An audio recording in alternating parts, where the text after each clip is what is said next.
It's Friday,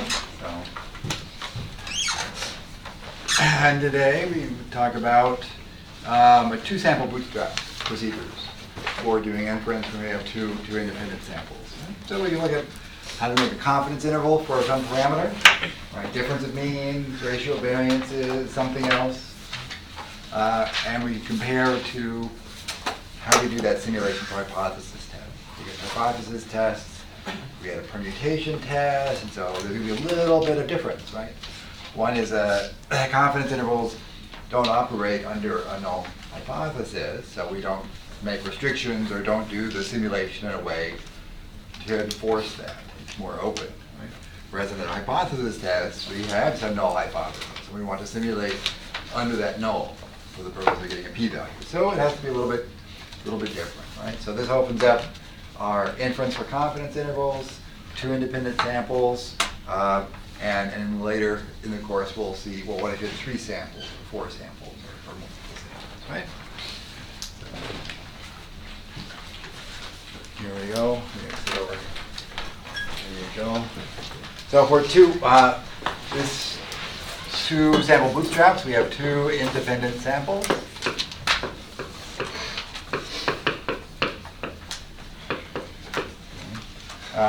We have M in the first group, and little n in the second group. And we want to do inference for some parameter in the population. So if u sub 1, these are parameters, and they are relevant to describing the population. We could have the average in the first group and the average in the second group, and then we'd be interested in the difference between these couple of things. For these different parameters, we're going to have estimators, right? Oh, it's right over here. So, for instance, you might, based on the sample, these are in the sample, based on the sample here. You have the sample average and the sample average, and take the difference between those two things, right? And that would be an estimator of the population, right? But you don't have to be restricted to that, right? We might think that there's some outliers or some skewness, or we know that the averages are sensitive to some extreme values. So we might, instead of using x bar 1, we might use the trimmed mean. We might drop off, if sample sizes are adequately large, you might drop off the highest 5% and the lowest 5% and take the average of the rest, thinking that it would be more robust in that sense that it's not going to be pulled extremely much by a few observations, right? And do the same thing here, and then our estimator here could be a little bit different. So the estimators, so there are various choices that we might make in there, and for different things, different parameters. If we had variances, we might have sample variances or something like that over here. Or if these are proportions, we might have sample proportions. Instead of taking the difference, we might be ended up interested in a ratio, mu1 over mu2. If this is, the average, so anyway, ratios like that. Maybe this is expenditures of disposable income, and this is expenditures of disposable income on reading or educational material. So it can be kind of a fraction, right? We could be interested in that ratio. And then our statistic estimator could be, x bar 1 over x bar 2, right? If that's, relative in that context. So 2 different samples, and we're interested in the ratio of means between the two different areas, right? So we could be interested in that and have a statistic that's interested in that, right? And so we want to look at, well, what would be the distribution of our statistic, whatever it is, across multiple random samples, and say what are the 95% confidence interval based on those values. So we're going to do a bootstrap. And we have 2 groups, 2 independent groups. So the bootstrap is going to have kind of 2 separate bootstraps. really. So we're going to do a bootstrap samples to produce a confidence interval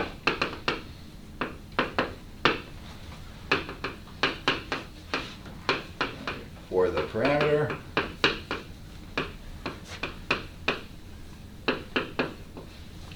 So we're going to generate a bootstrap sample.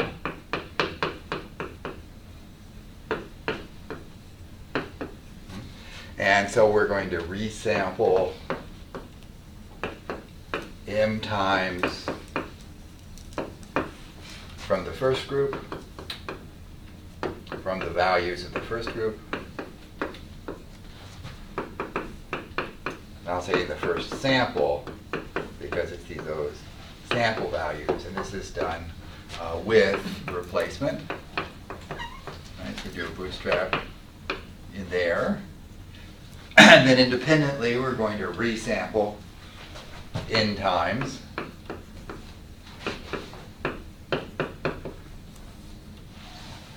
from the values, well, I'll just say in the second group. In the second sample. So we're going to resample the values that were in the second sample. We're going to do that with replacement n times, and these match up to what we have in the sample. Right? And so that gives us new data, and then we can calculate the statistic on the two independent bootstrap samples.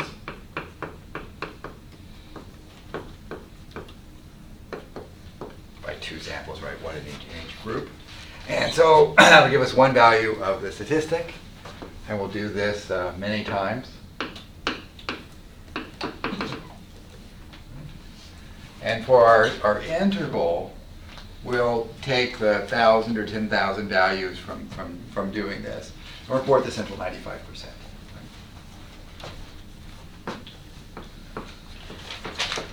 Report the 2.5 and the 97.5 percentiles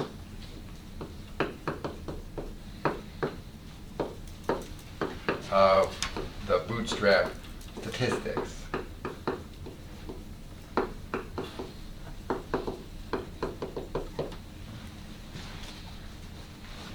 And so that's basically it. That we have two independent samples. We can do two different bootstraps and do the statistic on each one. And it should work quite well for giving us the confidence interval, right? So we'll look at it in a data example and think about, well, how does this differ for what we really do for hypothesis testing, right? How does the structure of the hypothesis testing change a little bit what we have to do, right?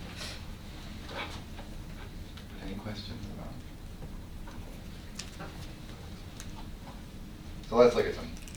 I think everybody has handouts, right? So the data set we're going to look at is, I had a student here at St. Michael's, Brenna Smith, who graduated in 2018 and part of her senior project.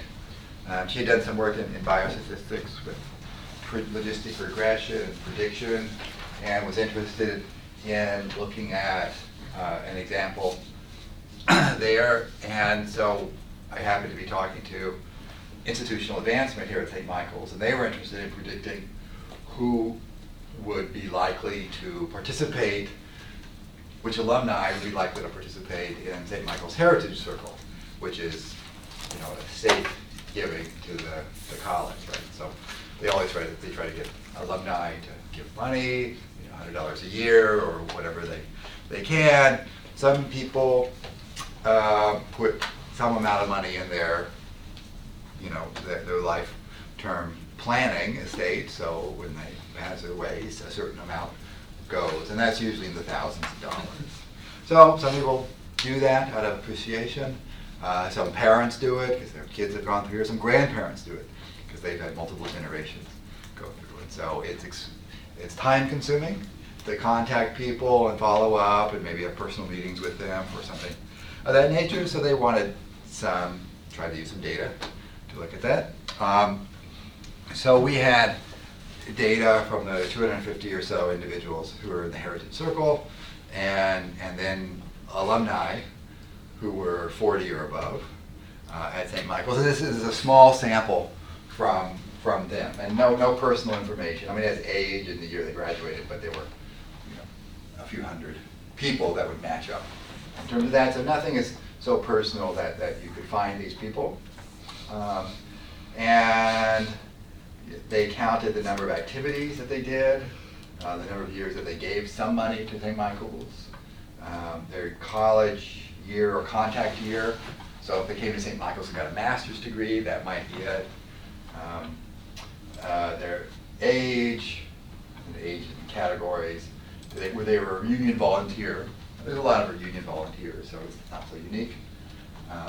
And a few other things, like the original data set had an indicator whether they're in Heritage Circle or not. These people were not, the general alumni.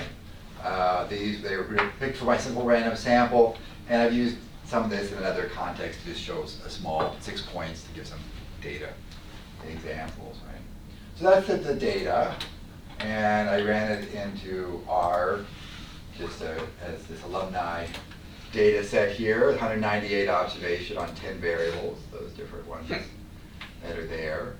To operate on this, I'm going to attach it, so I can just refer to some of these. And there are, in terms of two groups, there's 181 that have not been reunion volunteers, and 17 of these individuals have been reunion volunteers from all the classes over time. Okay. So this is 198 people out of the 12,000 or so alumni that are, I think that's about the number. So it's a kind of a small sample, but kind of interesting to see.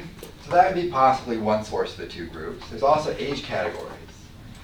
And the age categories were at 1, 2, 3, and originally that meant like 40 to 65, 60 over 65 to I think 75 or to 80 and then above. Right?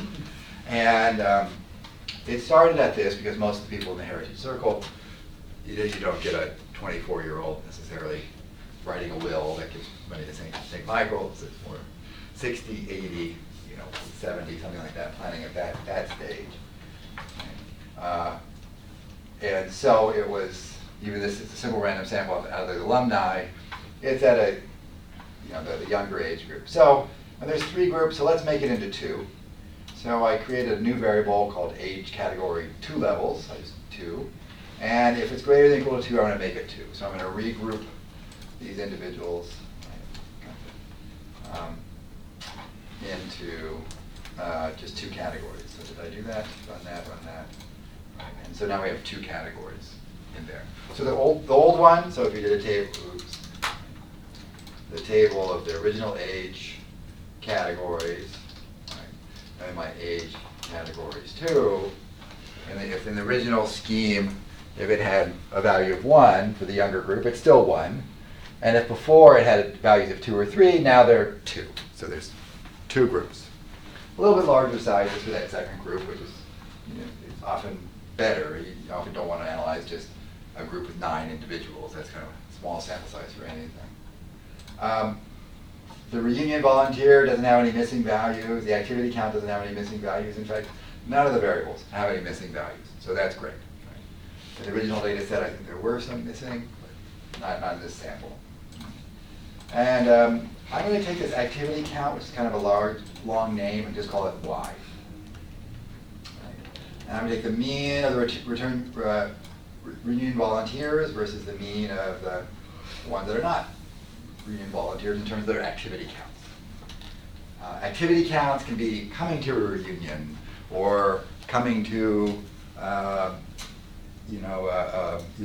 sporting event, coming to a presentation on campus, doing something to interact with the college where they're tracking some of these different things.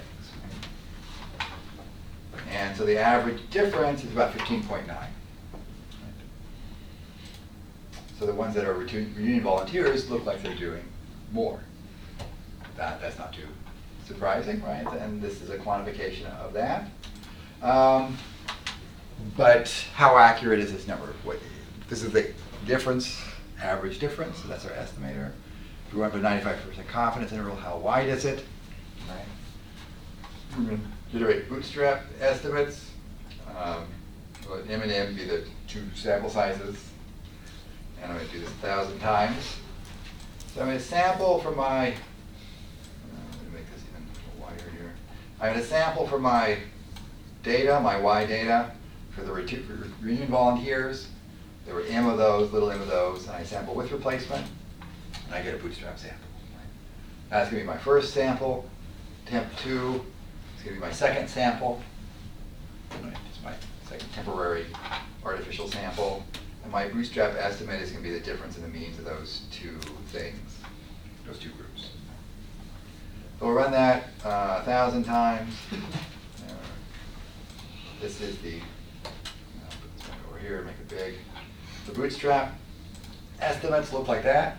Our estimate was a little bit over 15, so it's kind of in the middle there. There's 2.5 and 97.5 percentiles. That's why it comes with that quantile function. Those are 10 up to about 22. They're illustrated with the purple lines for the St. Michael's. So the 95% confidence interval is about 10 to about 22 average activities difference between these, right? And the 15.9 is about 6. So it's actually pretty symmetric. Right. So we're 95% confident that the average difference between, in general alumni, these are not the Heritage Circle individuals, but in general alumni, that the ones that have been reunion volunteers on average are doing about 16 more activities over a time span. And the fact that it's positive is not too surprising. The fact that it, what does 16 activities represent? Is that, 2 activities a year, 4 activities a year? You could study the context a little bit more to say, are these really a lot more contact with St. Michael's? Right? In the overall process of predicting who might do something for the Heritage Circle or giving to St. Michael's, if people are more involved in activities or a reunion volunteer, then it's more likely that they would give some financial support as well. So that's the confidence interval. We could ask a different variable. So say number of years of giving. How many years have they given money to St. Michael's? Right? So if we just change Y, right, I can just go back up here to where I originally defined Y, and I can just grab this code. It's a little bit easier to do on my left. So there's Y. Now Y has changed. Y is this new thing. And then, because I did that, I can just grab all this code here and redo that and run that part of it. And the average difference, the number of years given between reunion volunteers and non-reunion volunteers, the average difference in number of years was 11.4 years extra on average, right? So that's 10 more years of giving, even if that's $100, it adds up. But what's the 95% confidence interval for the average number of years? Well, the bootstrap says it's 6.8 up to 16. Right? So it's clearly positive. Again, not a surprising result, but they've given more years and they're reunion volunteers and they're doing more activities. But that quantifies, right, that amount. And here's the picture. It's pretty symmetric again. But reunion volunteers and the general alumni, maybe there's an age difference, right? Maybe the alumni who are reunion volunteers are older on average, right?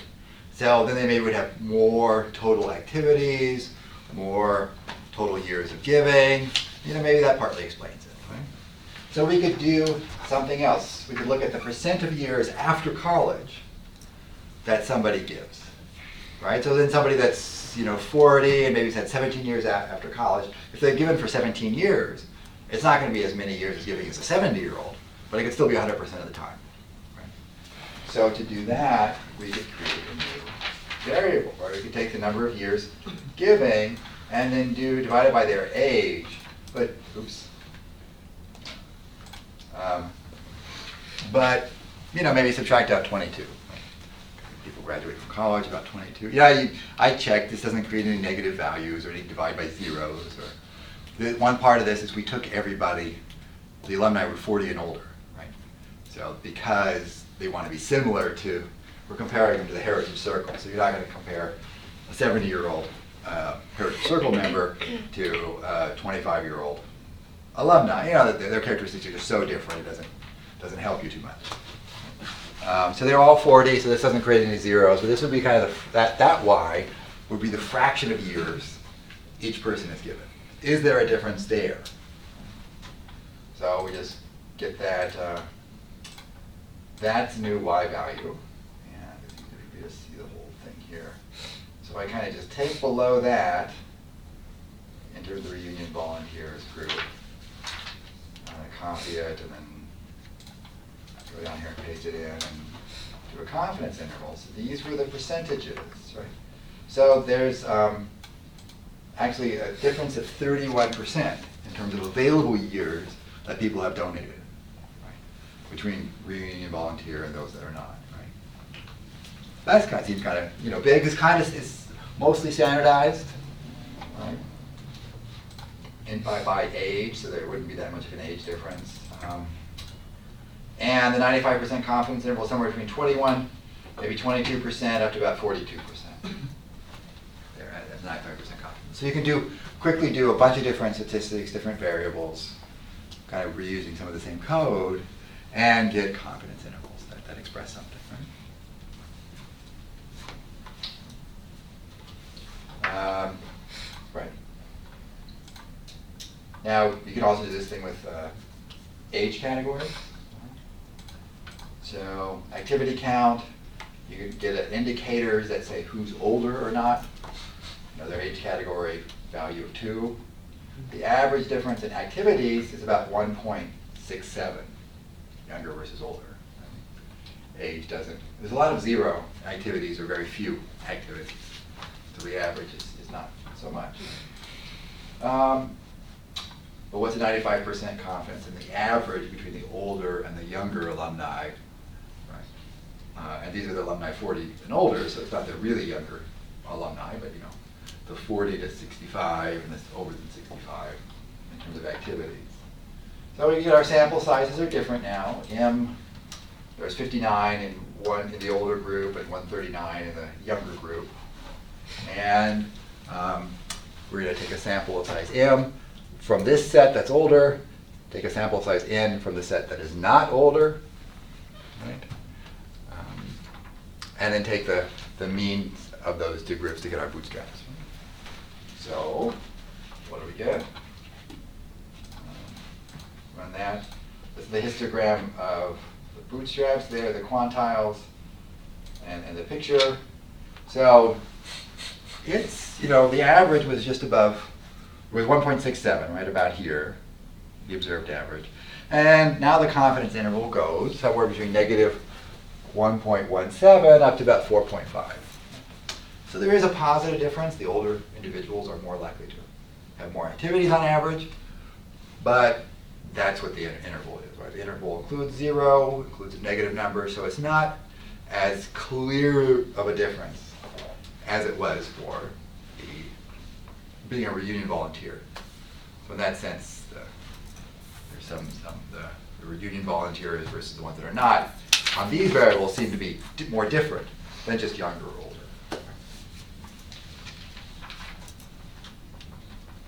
But any questions on that? You could do other things, right? Those variables, if you're interested in looking at that. Right? How does this relate to hypothesis tests? So, with hypothesis tests, we did some intervals too. So confidence intervals. Good.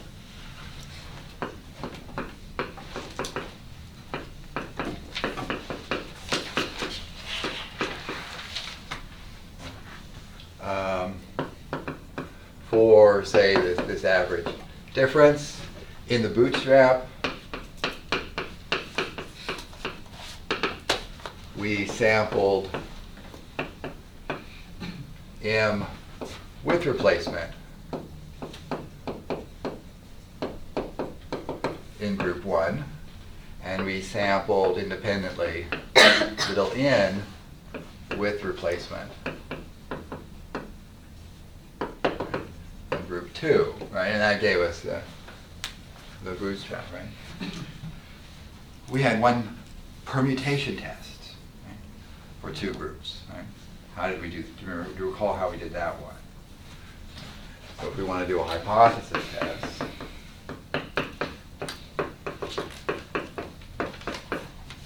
and test whether the means are equal versus an alternative if the means are not equal, we did something just a little bit different. We call it a permutation test. We group the n plus m values together and then separate those into 2 groups? Yep. So we combined the m plus n values together.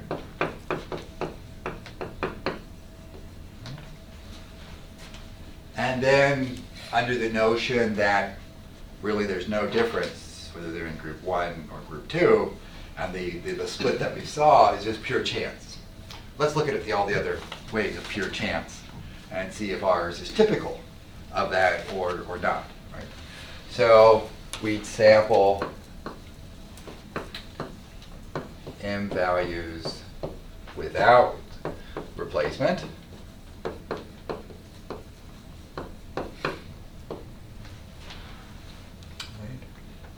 And we use this as our kind of simulation group 1. The other n values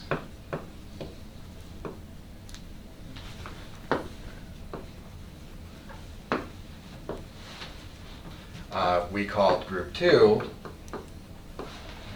and we can take the observed difference between those. And if we did that a bunch of times, we got a value of a statistic. Like I call it x bar 1 star, x bar 2 star, or I guess maybe y bar and x bar. But anyway, in the permuted artificial groups. So why do we do it without replacement in this case, but we did it with replacement in the other case? Is there a good reason for doing that, or how does that affect our inferences?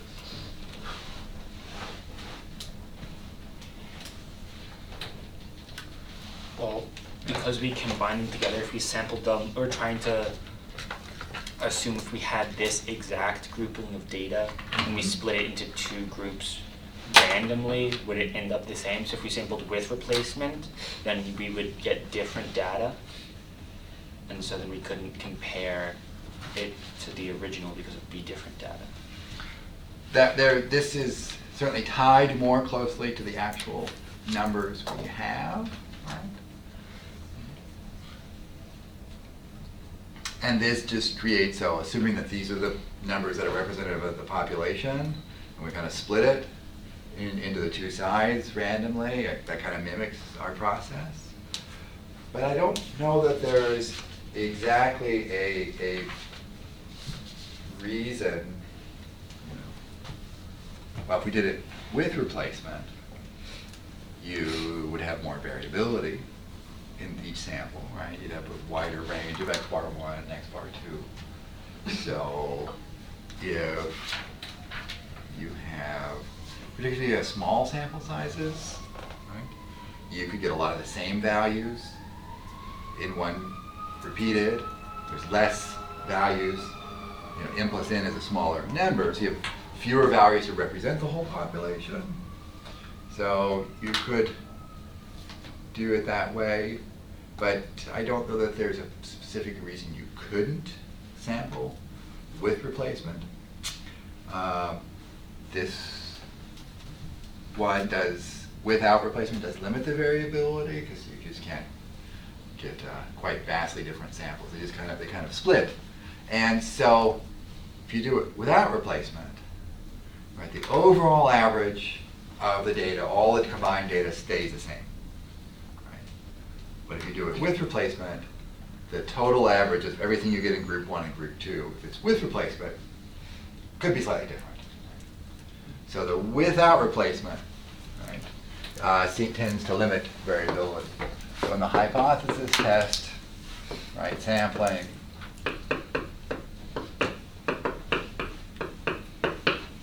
without replacement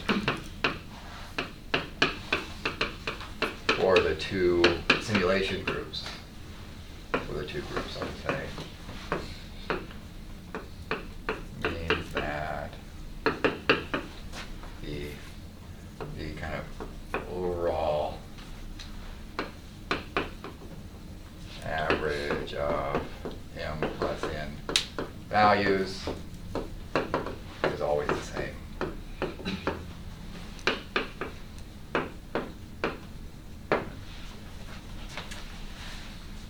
And if you did it with replacement in both of those groups, there's a little bit more variability.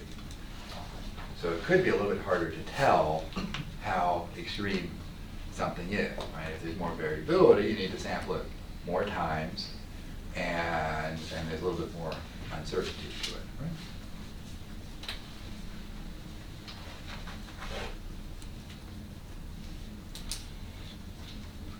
So there's a general preference, right? General preference.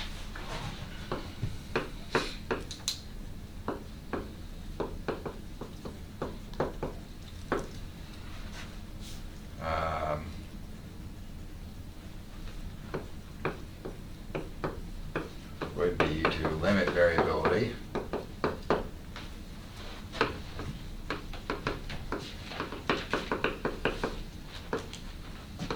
So that results are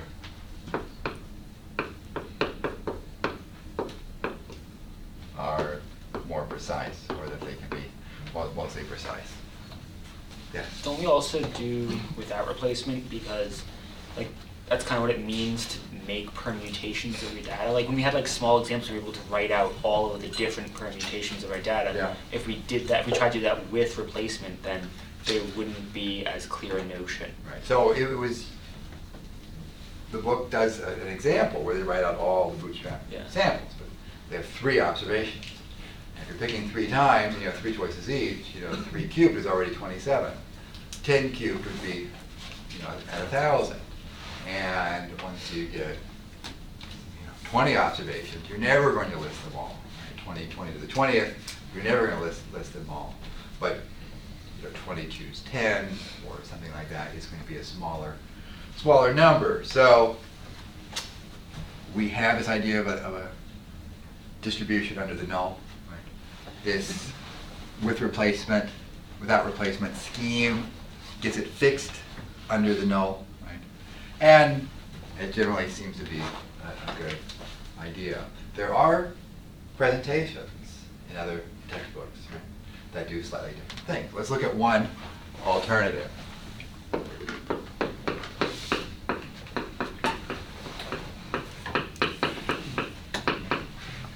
And I would probably use the permutation as a reasonable thing to do, right? We could do a hypothesis test using with replacement sampling in a way.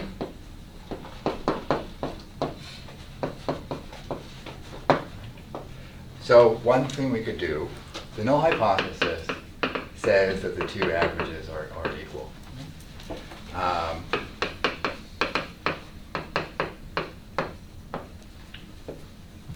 So we want 2 independent samples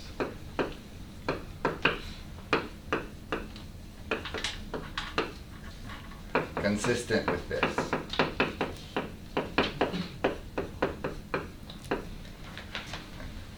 So kind of a big message is that of this, of thinking about this, right? The null hypothesis, an hypothesis test, and we want the samples to be consistent with it.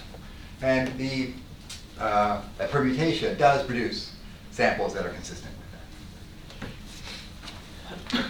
Well, another way to do that,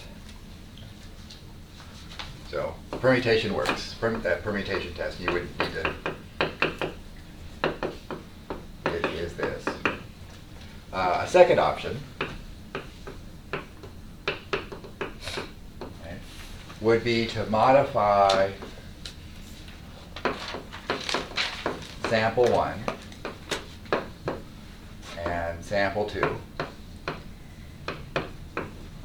so that kind of their averages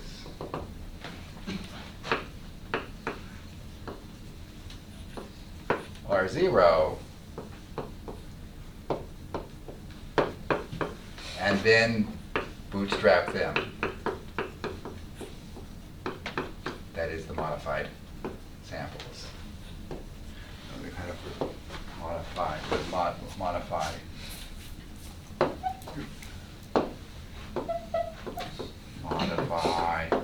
sample 1 and sample 2 so that their averages are 0, and then bootstrap those. And maybe that would be done in the same way. Right? And then you're doing a confidence interval or something that would have an estimate of 0. That would seem to be another way to do that. So how do we modify the sample? How do we do that? Well, one thing we can do is subtract the average of the group from every observation and add back in the overall average.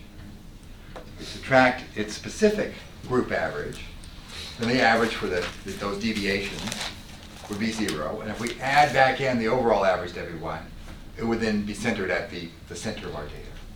If we did that in both groups, then both groups would have the same average.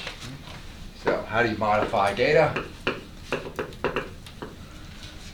Modify the data for our simulation. We're going to take, if xi is in the first group, we're going to subtract its average. And we're going to add in the average of all the data together. Right? We're going to call that our new data, called xi prime. Right? So x bar is the average of the m observations in the first group. Y bar is going to be the average of the n observations. We use that in the second group. And this thing combined, right, is we're going to add the x's together, we're going to add the y's together, and divide by the total sample size. Kind of the average of all the data together. So by modifying the first group, the average of the x bars, this modified one, ends up being kind of combined average. And then if we take the data in the second group and we subtract its group average and add this back in, then the average of the y's after this little modification is again the same thing. Right? Does it ever get confusing to label the variables with prime? Kind of implies that it's a derivative. Oh, right. So if we were doing something with derivative, you probably want to be careful in labeling. Maybe in this case we're not working with that. Yeah, we're not going to do the derivatives, and it's kind of give some symbol for. I've used stars, kind of like bootstrap sample thing, so I don't want to use star again so much. Yeah, or a little tilde, little circumflex, or something different for the data. I was just wondering. Yeah. So yeah, just in this particular example here in the notes, these are just modified data from the original, changed a little bit.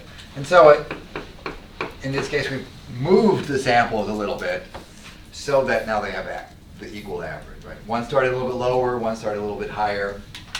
But if that's kind of the pattern of the data, kind of the shape of the data, and it's a little bit off from the center, we've just kind of moved them both.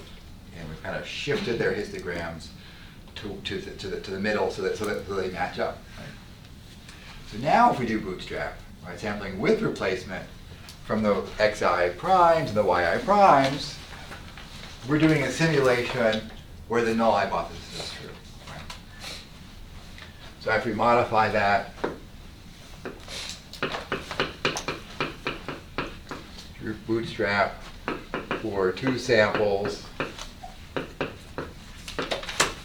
using the modified data,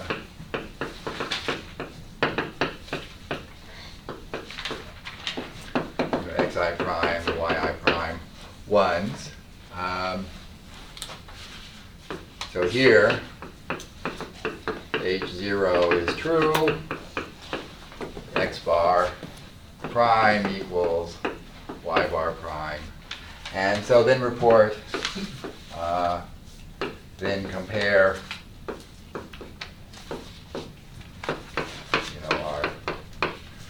our actual distance on the original data,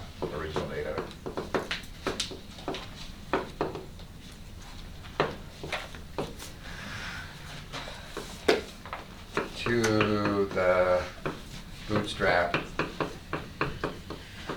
I'm going to put null here, because it's the Bootstrap under the null, or consistent with the null distribution.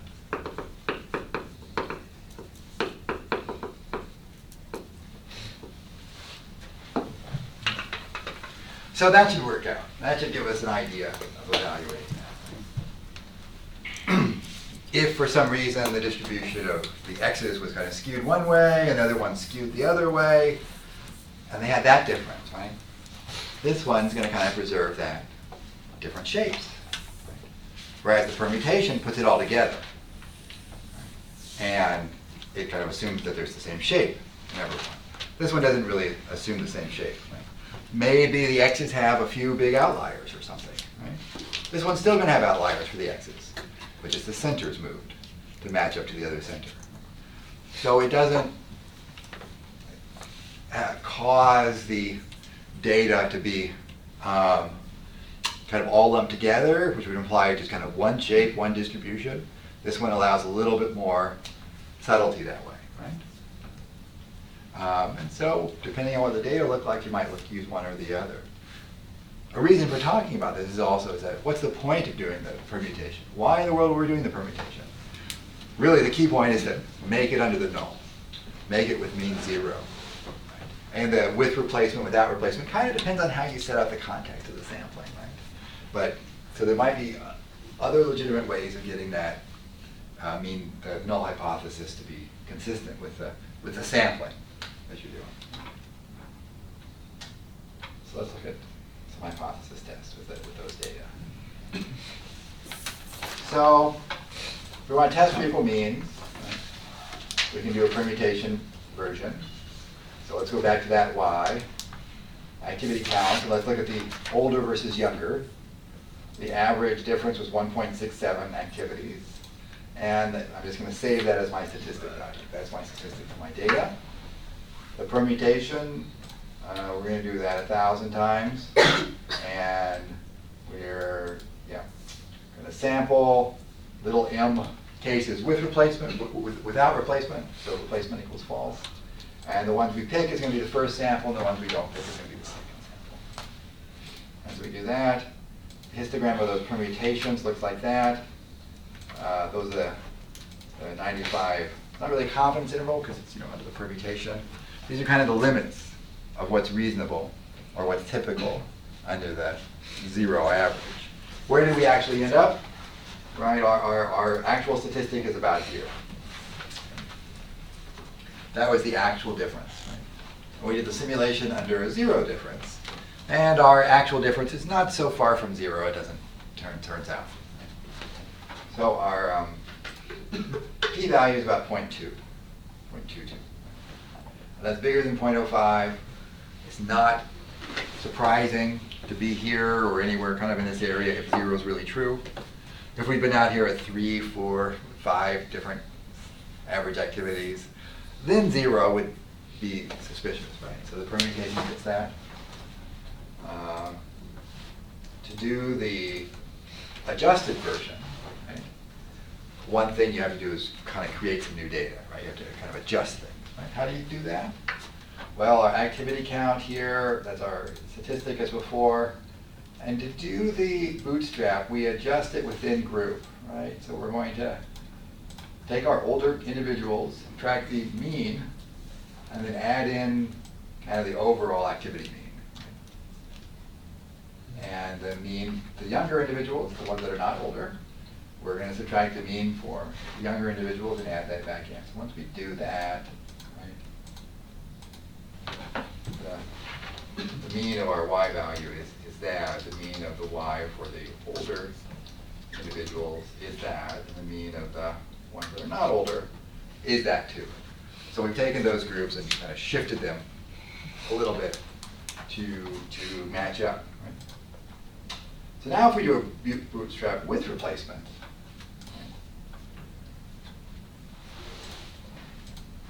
you get a histogram of differences. The quantiles are about there. And so not too terribly different than before. And I get a p-value of 0.27. So it's a little bit, what was it before? 222, 27. So it's a little bit different. Maybe that's some function of how of the differences of the sampling schemes and the distribution of the data, right? Maybe they'd be closer if I did 100,000, or maybe it's just kind of the bootstrap has a little variability to it, right? But the general conclusion is, 0. There might not be really any difference. This is not something that really discriminates between the older and the younger very, very strongly. So it kind of gives us similar results, whether you do it without replacement or with replacement. But the key for the hypothesis testing is making sure that the simulation has a null be true. And depending on how you change things, you kind of preserve some aspects of the distribution. Right? We preserved little m and little n in each case, right? And the one with replacement can kind of preserve the data distribution shape, whereas without replacement, the permutation puts it all together. So it has to be the same. So you get a little different information, and one's not necessarily better, but they work just a little bit differently. But any questions about those? Right? So some things with Bootstrap and hypothesis testing, like how you simulate under the null and test things, and what you control and preserve. It's a little bit, a little subtle, right? Some of these procedures, sampling procedures, preserves one thing or not.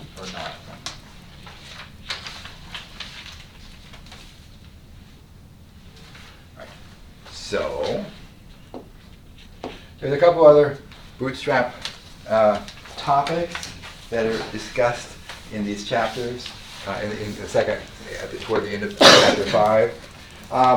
One is the distinction between N versus B. So N is our sample size, or M and N if we have two samples, but just imagining we have one sample. Then N is our sample size, right? And capital B is going to be the number of Bootstrap or permutation if we're doing random permutation replications. So this replications, it's replicating or repeating some procedure, some simulation. So it's the number of times we do the simulation, the number of random values from the Bootstrap. Right? Which one of these two really controls how accurate our confidence interval is going to be? N. Yeah. So why is it N? Because the larger our sample size, the more information we're able to have. Yeah. Yep. So if we have x bar, its variance goes down like sigma over square root of n. A proportion, the variance is like p times 1 minus p over n. Right? And so the more data we have, the more accurate our statistic. Right? So this one really controls accuracy of inference. So the variance of x bar is sigma squared over n. The variance of a sample proportion is like p times 1 minus p over n. So the amount of sample we have, actual real sample, right, affects accuracy. Right? Why do you need large values of b? do you need to, why are we taking 1,000 or 10,000? Why not just 100?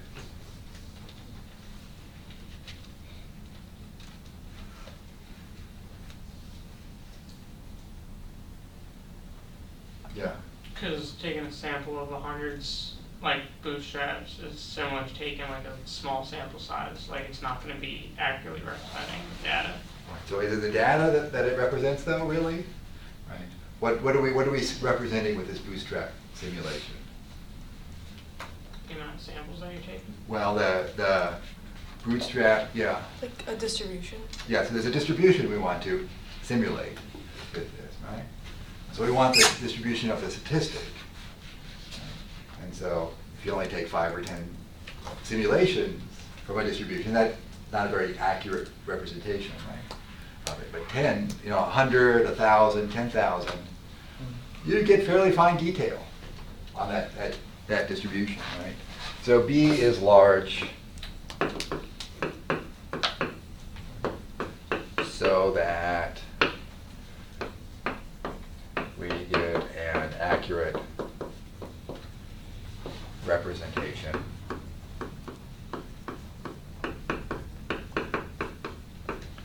of the sampling distribution. Also, because we have control over B, we don't necessarily have control over N.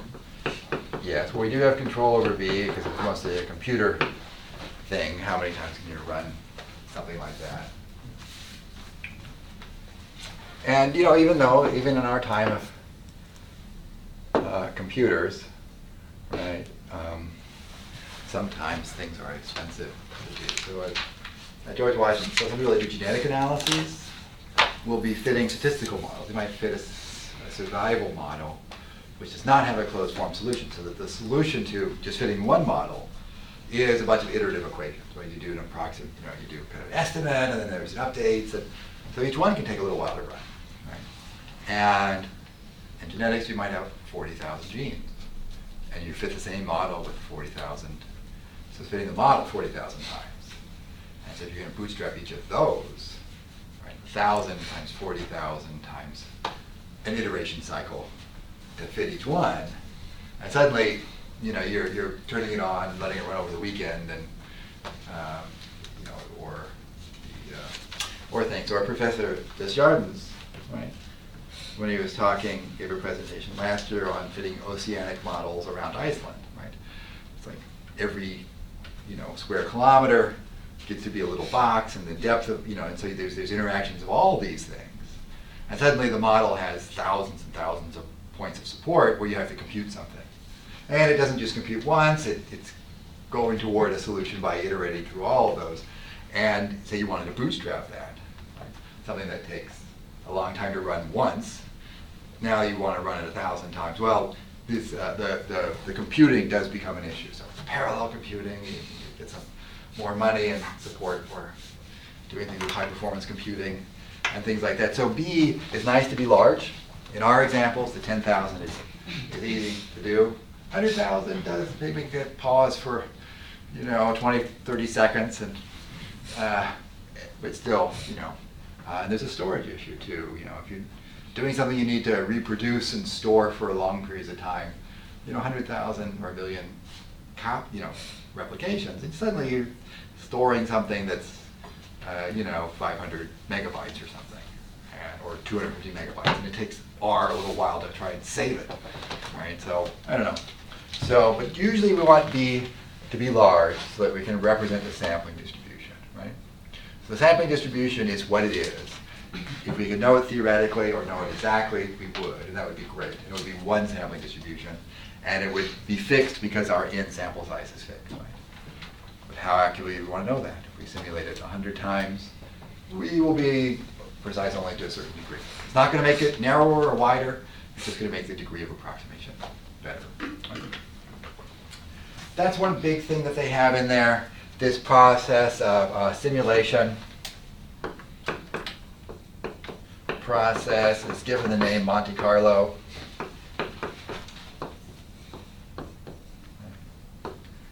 So Monte Carlo for simulation gets used because it's using random occurrences to generalize the big pattern. And so this actually dates back to the Manhattan Project. So Ulam and Teller and others back in the 1950s, right? When they needed to do computations, resorted to simulation on early computers, right? And they called the process Monte Carlo, because the randomness and chance to solve equations. So sometimes it's called Monte Carlo. Within Bayesian statistics, there's things that don't get computed exactly but have to be simulated, and that's called Monte Carlo. Some of those simulations are Markov chains, in the sense that they have one state that they're in now, and then they move to another state with a certain chance, and they kind of move through around space and possibilities, and eventually quantify things. Right? So it's called that. There's a little use of Bootstrap for evaluating bias, right?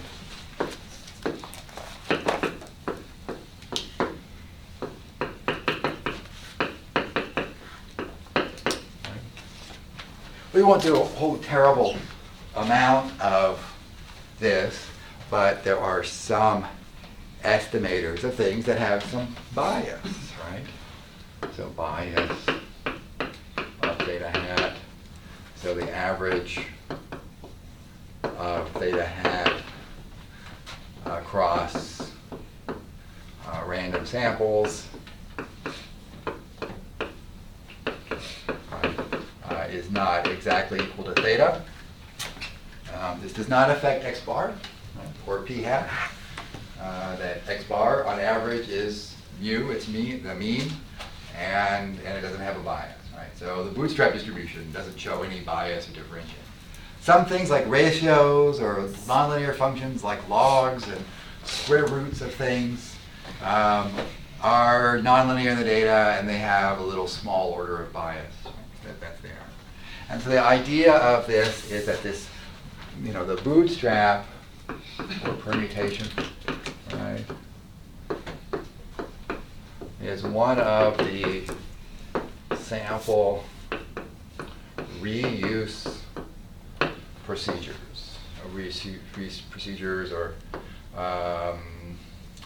algorithms. I'll just say procedures. Right? It can do these different reuse procedures. They can do, or the bootstrap can do more than estimate intervals or standard errors. Right? I think estimate other aspects of the distribution. Right?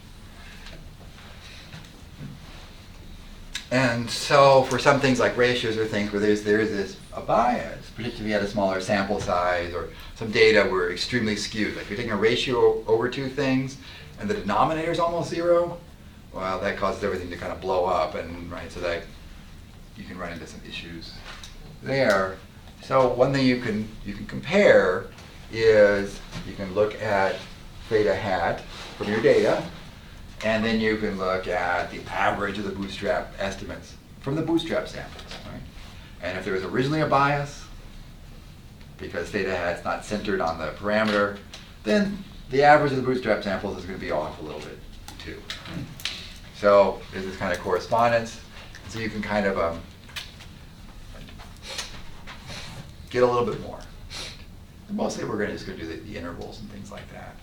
But the book shows a little glimpse that there's a little bit more that could be done with this, and there's statistical theory that can support that. So the homework has you take an average of your bootstrap samples and compare it to an estimate, just to see what's going on there. But the main point is that creative ways of reusing your data, you can look at a lot of different aspects of distribution, skewness, and so on, things like that.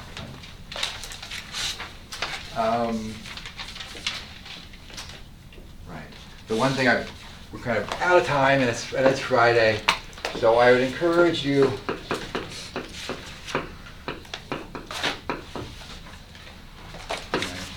So there's a little section 5.4.1 on matched pairs data, where all of our data are the difference between two time periods. Right? And so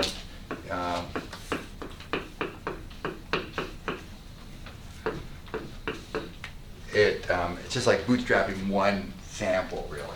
It's a little simpler than doing the two samples. You take the differences and you really start with one sample. But it talks about that just a little bit. And maybe we'll come back and say a little bit about that. And we'll get time for now.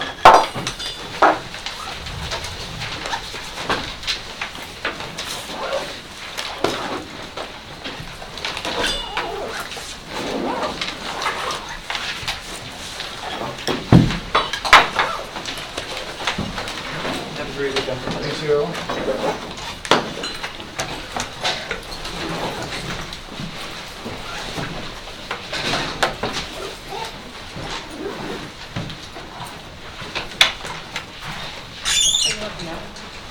Not really one. Bye. I have to stop your package and then pick up that one. I have to actually go into that. Thank you. Bye. See you all.